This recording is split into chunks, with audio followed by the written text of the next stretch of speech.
What's up, guys? Welcome back to the channel. Welcome back to new week. A week where I think all of us kind of hope that we actually make a move for our main target. Again, repeated, if you like Colt Miners or you don't like Colt Miners, he's still the main target. He's still a player Mota asked for, needs to kickstart the new season, and we still haven't made a bid. However, that's not what we're going to talk about in this video because there's no news on that. We are going to talk about Adeyemi, who we were linked with 2 weeks ago or something. But the news popped up again, and it's some interesting stuff. It's coming from first Gazzetta dello Sport, but then also from a reliable journalist in Germany, linking us to Adeyemi. But the story is confusing for a lot of people, and I get why. So we'll get that in a minute.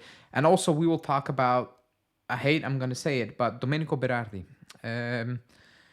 Because he's been linked with us again, actually no surprise, but I'm still shocked, and I will explain why as well in a sec. But before we do that, as always, hit the like button, subscribe to the channel, and let's talk about Adeyemi.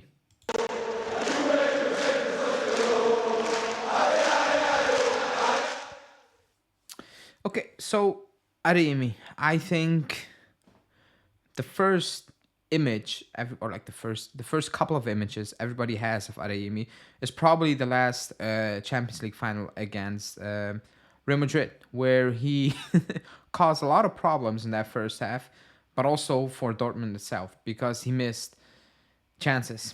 That's a player he is. That's how I would describe Adeyemi. I'll read out the news first. It's Soule's departure is increasingly imminent, and Juve plans to use that money for a replacement. Giuntoli is targeting Adeyemi. The winger is open to a move. Dortmund is asking for 40 million euros plus bonuses. Now, the story is Soule said yes to Leicester City. Leicester City offered 25 plus a couple of bonuses. Juve said no chance. Now they're willing to offer 30 plus a couple of bonuses, and that's closer to Juve saying, okay, you can get Soule. And they want to replace him with Adeyemi. And I know a lot of people will say, why on planet Earth would you sell Soule and then buy Adeyemi? Just keep Matthias Soule. That will be very logical, and like in general logical, but that will be even more logical for the club if they were financially clean. They're not. And I don't know the ins and outs, but simple math is Soule, a lot of clean money on the books.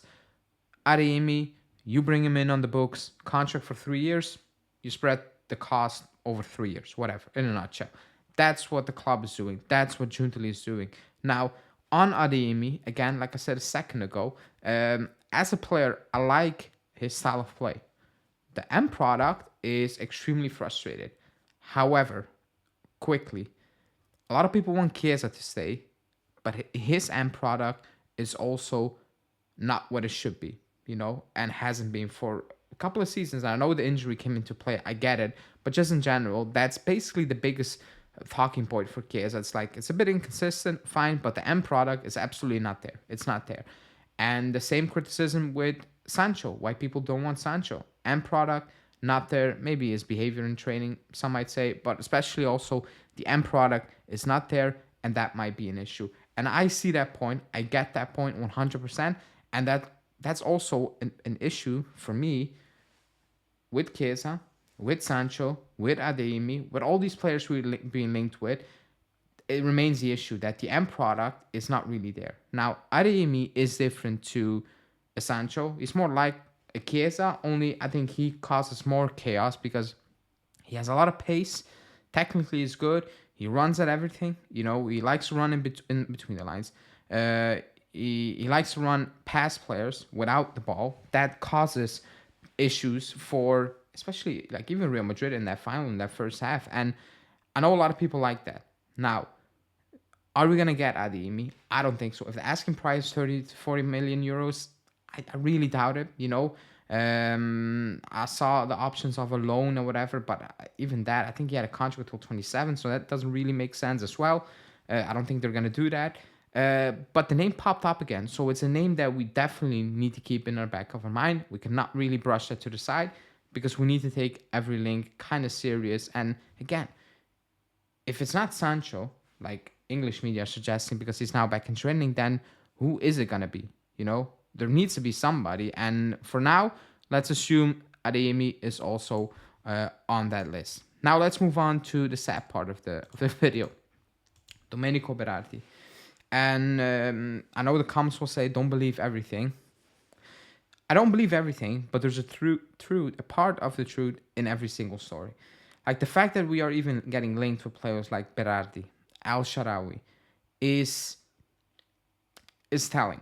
It's not bullshit. I'm not saying we're putting in a bit for Berardi or El Shaarawy. I'm not saying that, but there is some truth to it, because again, we are replacing so much and you can only do so much. So you need to take that into consideration, that Berardi could be a late option. I know he's injured, or El Shaarawy could be a late option to complete the squad, not the squad, not the team 11, just the squad.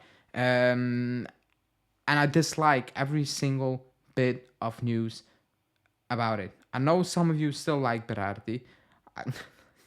It feels like it's 2016 only. We're not a good team right now.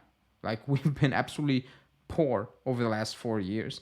But some of these links feels like it's 2016 and we're actually good. We're not good, and these players are also not as good as they were in 2016. You know, I don't think even El Shaarawy was very good at that point again, but Berardi was. That being said, you cannot really brush it to the side, because we need to complete the squad, and I fear that at one point we will bring in a player like a Berardi or an El Shaarawy, especially if you move on Soule and Chiesa. I've seen the news. We want Adeyemi and Jadon Sancho. No way, no chance. That's absolutely not going to happen unless Man U is like, yeah, taken on loan with an option, and Dortmund is like, taken on loan with an obligation if this, and payable.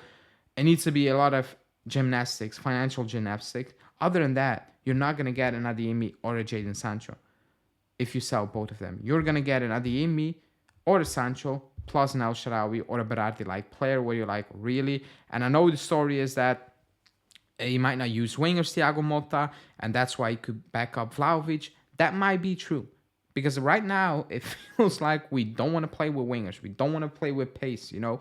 We like players who like to play between the lines, that sort of stuff.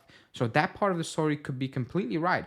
And I'm actually leaning towards that part of the story in terms of, we're selling Keane, we're selling Milik, but we're not really linked with a number 9, like a backup number 9. We're not, you know, and that's kind of telling, because if that was the case, then we would have jumped in for Morata and you were like, yeah, I want to join you guys. But we're not doing that, so I lean with that part of the story, but it cannot be players like Berardi or El Shaarawy. We move on and get some new ideas in, because this needs to be no-go. These are the mistakes we were like. These are the type of deals we were making the last couple of seasons, or we all expected to make the last couple of seasons. Not now. Now we need to move on from this.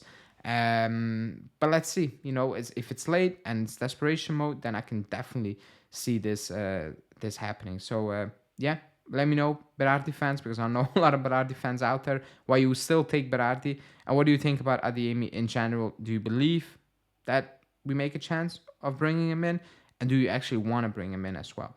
Let me know, and I will speak to you guys later tonight. Ciao.